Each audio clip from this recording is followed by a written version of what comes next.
Hello, I'm Jen. Welcome back to my channel, Literary Love 123, where I combine my master's in English with my passion for the horror genre.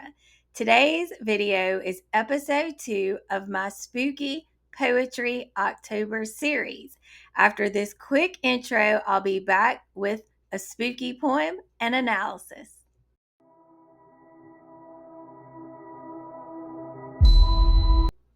I'm excited to bring you episode 2 of my Spooky Poetry October series. In today's video, we are going to be talking about the poem The Haunted House by Felicia Dorothea Hemans. So I want to give you details about her life first. She was born September 25th, 1793 in Liverpool, and she died on May 16th, 1835 in Dublin. She was an English poet who had a talent for writing romantic themes. Those would be themes popular with the Romantics, such as nature, individualism. She also wrote about traveling abroad, about childhood innocence, about liberty, and the heroic. Poems, her 1808 collection, was written when she was between the ages of 8 and 13 and was published when she was 14 years old. At 19, she married Captain Alfred Hemans, but they separated 7 years later, and her writing helped to support her 5 children. She became a literary celebrity admired by such famous older writers as William Wordsworth, another of the famous romantics, and Sir Walter Scott. She's chiefly remembered for her shorter pieces, most notably The Landing of the Pilgrim Fathers, Dirge and Casabianca, The Homes of England, but she was perhaps best, according to Britannica, in her sequence of poems on female experience titled Records of Women, published in 1828. So before we talk about The Haunted Palace by Felicia Dorothea Hemans, I want to talk about some of the themes that are present in The Haunted House. So we will see themes of memory, the weight of the past, particularly if the weight of the past is being shouldered by a sole individual. Also, themes of loss and grief. And there may be other themes that you pick up on as we go through the poem. So, of course, because she was considered a romantic author and because she was writing at the time in which she was, this genre or this era is Romanticism and the Gothic. So, I'm going to share my screen so that you can see the poem as I read it. So give me just a moment and I will be back with the poem reading. Read the poem and then I will be back to analyze the poem. The Haunted House by Felicia Dorothea Hemans. I seem like one who treads alone some banquet hall deserted, whose lights are fled, whose garlands dead, and all but me departed. Thomas Moore, Oft in the Stilly Night, Scotch air. Seest thou yon gray gleaming hall, where the deep elm shadows fall, voices that have left the earth long ago, still are murmuring round its hearth, soft and low. Ever there, yet one alone hath the gift to hear their tone. Guests come thither and depart, free of step and light of heart. Children with sweet visions blessed, in the haunted chambers rest. One alone unslumbering lies when the night hath sealed all eyes.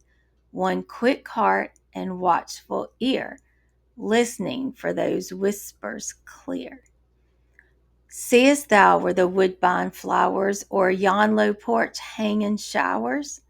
Startling faces of the dead, pale yet sweet.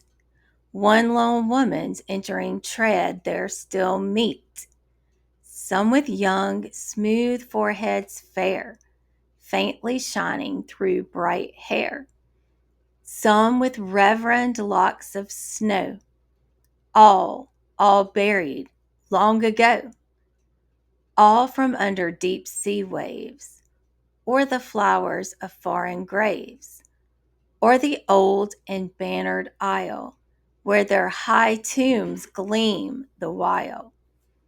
Rising, wandering, floating by, suddenly and silently, through their earthly home and place, but amidst another race. Wherefore unto one alone are those sounds and visions known? Wherefore hath that spell of power, dark and dread, or her soul, a baleful dower, thus been shed? Oh, in those deep seeing eyes, no strange gift of mystery lies. She is lone where once she moved, fair and happy and beloved. Sunny smiles were glancing round her, tendrils of kind hearts had bound her. Now those silver cords are broken, those bright looks have left no token, not one trace on all the earth, save her memory of their mirth. She is lone and lingering now, dreams have gathered o'er her brow. Midst gay songs and children's play, she is dwelling far away, seeing what none else may see. Haunted still her place must be.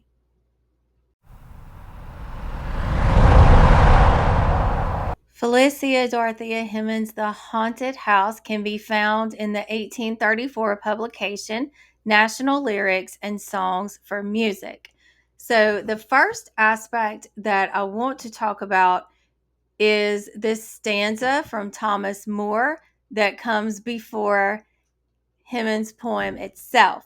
So, Thomas Moore was an Irish lyricist and poet, and often viewed during his lifetime as the national bard for Ireland. So, I want to talk about the reason that Hemans likely included this portion of Oft in the Stilly Night from Thomas Moore. I seem like one who treads alone, some banquet hall deserted, whose lights are fled, whose garlands dead, and all but me departed. So, in terms of the themes in the haunted house that I mentioned before I read the poem, we see echoed those themes in this stanza from Moore. We have loneliness, the feeling of being the only one left, sensing this emptiness, feeling haunted in this space because there are remnants of the past, right? Moore writes, a banquet hall deserted. So we have images of the past in our head that at one time there would have been a party here, but now no one is there except for the speaker. The garlands are dead, all but me departed. So that leads us into Hemans' The Haunted House.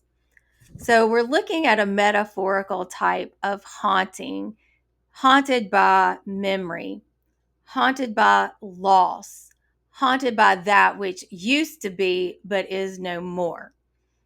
I want to talk about now some poetic devices that are used in this poem. I will not do this for every stanza because, for time's sake, so let's talk about the use of alliteration in the first stanza.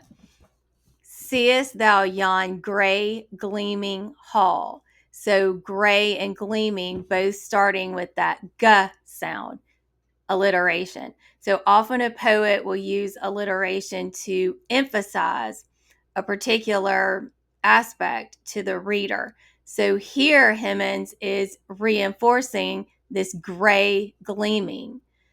That also is an example of juxtaposition, right? Something that's gray, but it's also gleaming, which I think speaks to the way that this place used to be a gleaming and bright place, but now it's gray, it's colorless, it's void of life. And then we have a question next. Seest thou yon gray gleaming hall, where the deep elm shadows fall? So you'll notice throughout this poem that Hemans uses a lot of questions.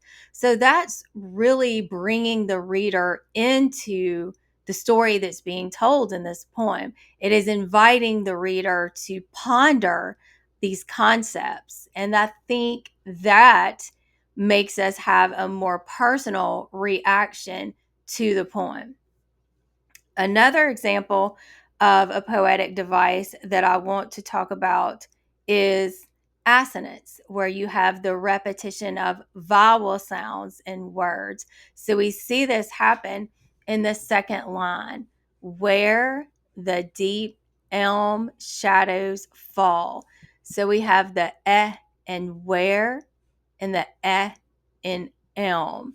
So emphasizing there, now you have the shadows of these trees, which again, there can't be shadow if there's not some form of light in the darkness, right? So again, it's putting these two juxtaposing ideas together, this gray and gleaming and the shadows. And then she talks about voices that have left the earth long ago, still are murmuring round its hearth, soft and low. So I want to talk about this word murmuring for just a moment. Murmuring is an onomatopoeia where the word makes the sound that it represents. Murmur, right? Murmur, murmur. So it's that soft and low speaking. The haunting of the past, hearing the voices that used to be here. Then she says, soft and low, ever there.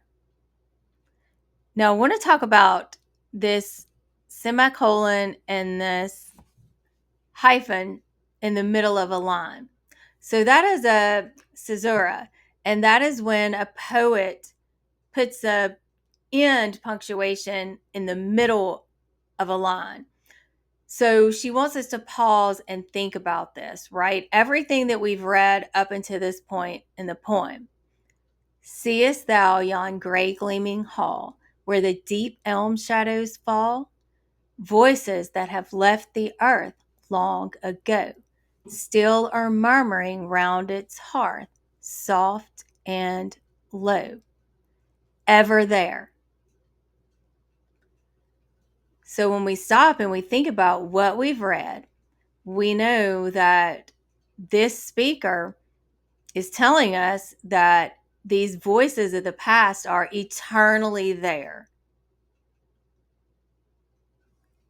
Even though we get to the next part, yet one alone hath the gift to hear their tone.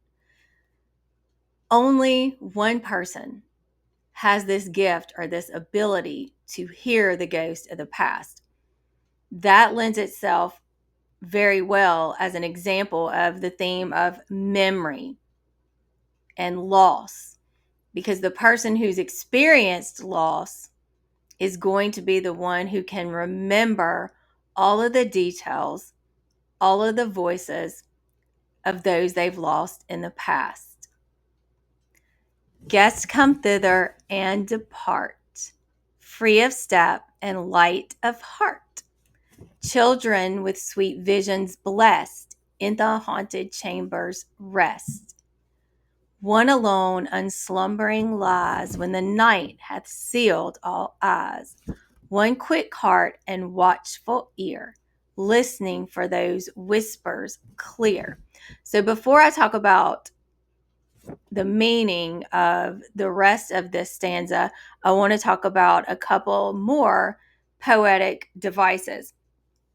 So we have personification when we have when the night hath sealed all eyes. So that is assigning a human-like quality to something that is not human. So the night is not human. The night is not literally, of course, sealing everyone's eyes. But this image, right, is a way of evoking to us as the reader that the night has come and everyone is asleep except for the one person, right? One quick heart and watchful ear listening for those whispers clear. So I want to talk about watchful ear. That's also an example of a juxtaposition because we do not watch with our ears. We listen, but we don't watch. We watch with our eyes. This is also an example of personification because you are assigning an ear a human-like quality. Yes, an ear is part of a human, but the ear itself is not human, and the ear cannot watch anything. It's also an example of synecdoche, where one part of something is used to stand for the whole. So people might say, "Did you see that new set of wheels?" Right? Of course, they mean a car or truck or whatever the case may be, but they're talking about the wheels. Or they might say, "I saw all the eyes watching me." Okay, so yes, you see the eyes, but they are connected to hopefully just people, and depending on what people, right, watching you. So watchful ear is doing all of those things: juxtaposition, personification, and synecdoche, and reinforcing to the reader that there is just one person who is watching and listening for the voices of the past. So now I want to go down and talk about another example of juxtaposition. Startling faces of the dead, pale yet sweet. So again, we're talking about faces of the dead, pale, yes, that makes sense, but sweet. Now, what would make faces of the dead sweet? Well, if we have a person, as we do in this poem, recalling the past and recalling those that they've loved and lost in the past, there is a sweetness to that. It certainly is bittersweet, but there's a sweetness to the memory. There's a sweetness to seeing those faces in your mind that are no longer present. So that is another way that the poet is using this idea of death, but also the beauty of remembering and putting those together to talk about how someone constructs memory and how someone deals with loss and grief. So, again, there are continued examples of alliteration, like with foreheads, fair, right? You get the f sound close together. So, emphasizing if we have these, fair foreheads, we know this is the young, right? Those who were lost or who passed away when they were young. And then juxtaposing that, we have some with reverend locks of snow. So this is an example of a metaphor, right? Saying that someone, some of the deceased people have hair that's like locks of snow. So clearly aged people, white haired people. But at any rate, we find out in the next line that all were buried long ago. Then I want to talk about another example of a poetic device. This time I want to talk about consonants which is the repetition of vowel sound, or excuse me, the repetition of consonant sounds that are in words close together, but it doesn't just have to be at the beginning of the word, like alliteration. When we looked at, the words that started the same at the beginning, that's alliteration. But with consonants, we can have our consonant sounds beginning, middle, or end close together. So I wanted to talk about that in this line, through their earthly home and place. So through with the their earthly.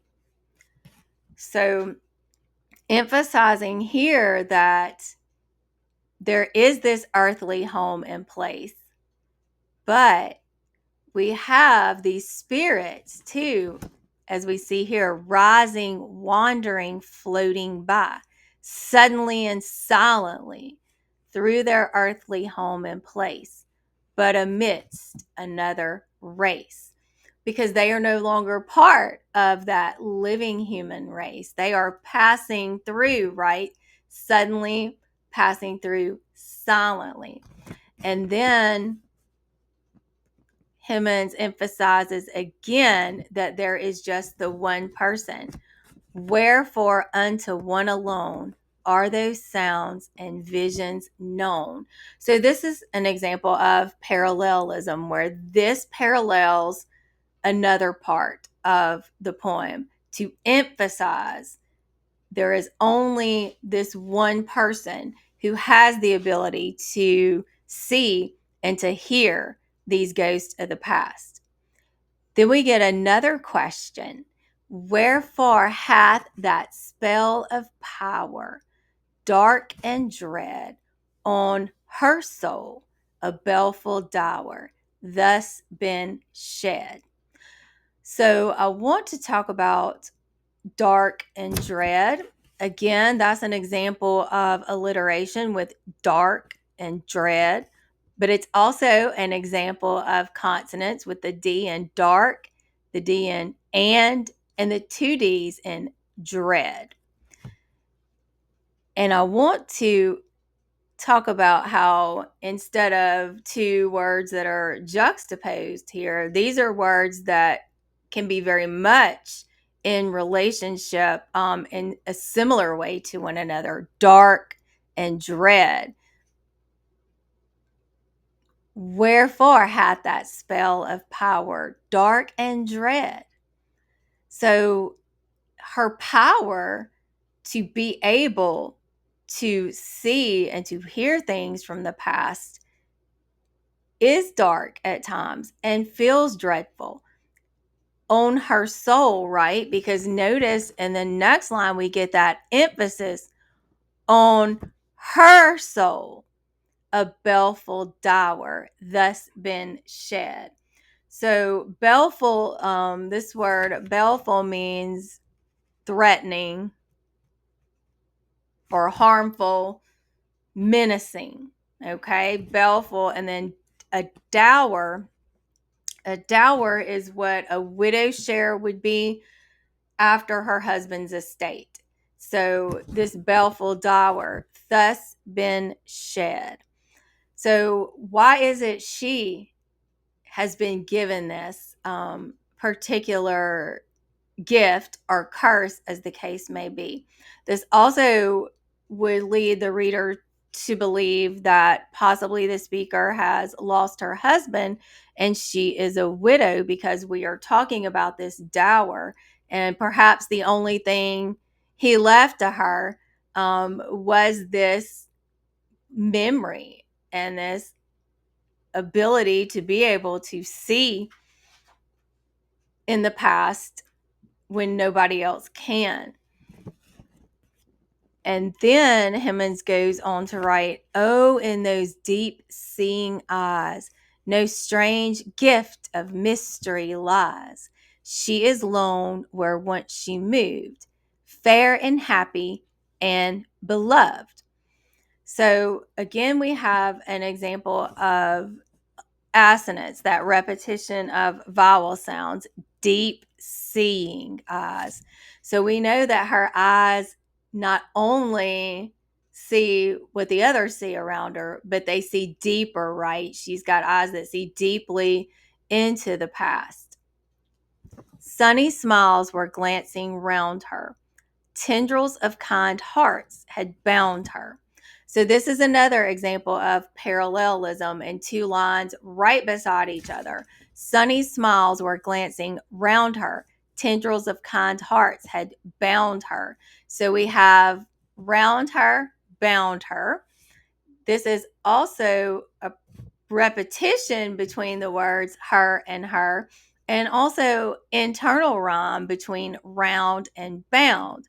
So Hemans is really wanting us to focus on this. So I'm going to read those two lines one more time. Sunny smiles were glancing round her. Tendrils of kind hearts had bound her.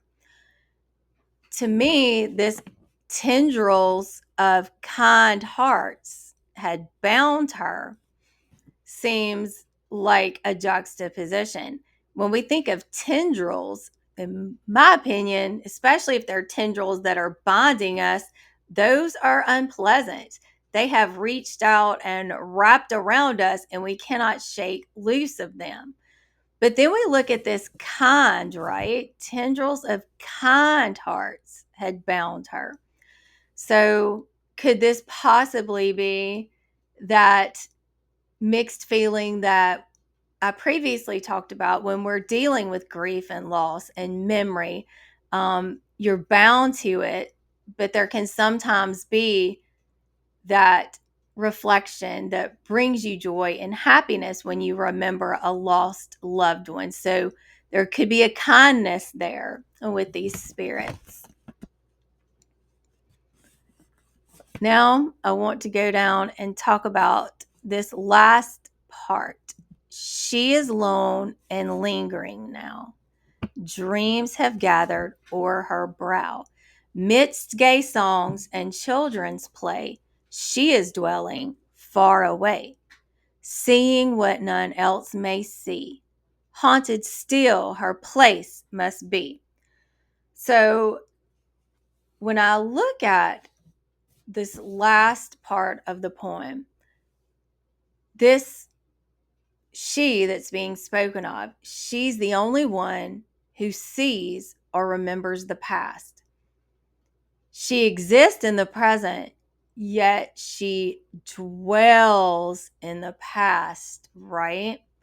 She is lone and lingering now. She is dwelling far away. Notice in the present time, she's not lingering, or she's not dwelling. She's lingering. She's alone. She's lingering. That doesn't feel very present in the present, right? She is in the past, dwelling. I think it's very important to think about the difference in those words, lingering and dwelling. She is like a ghost herself in the present because she is so much in the past. Life is going on around her, right? She is in the past amidst the gay songs and the children's play. Everybody is going about their happy life around her while she doesn't really experience it. I felt a kinship with this she in that moment in terms of major depressive disorder, because as someone with depression, I often feel that standing in a room full of happy, joyful, active people, conversations going on all around me, I may be there in body, but I often am not there in mind. And I feel alone in a crowded room, to use the cliche, right? But there's also that idea of, at the same time, you may have people all around you and feel lonely. But if you are then also reflecting on the past and you cannot shake yourself from the ghost of the past, then you feel like you can never truly be alone. To quote the song Glycerine from Bush, I'm never alone. I'm alone all the time. That is the sense I get at the end of this poem. So I thank you for listening to this analysis.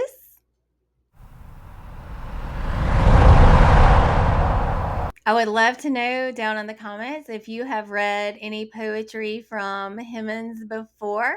I would also love for you to offer recommendations if there's a particular spooky poem that you would like to see me read and analyze. Thank you so much for watching. I would appreciate it if you would hit that like, subscribe, hit that bell so we can keep on talking about books and poetry and all that good spooky stuff. Thank you again for watching.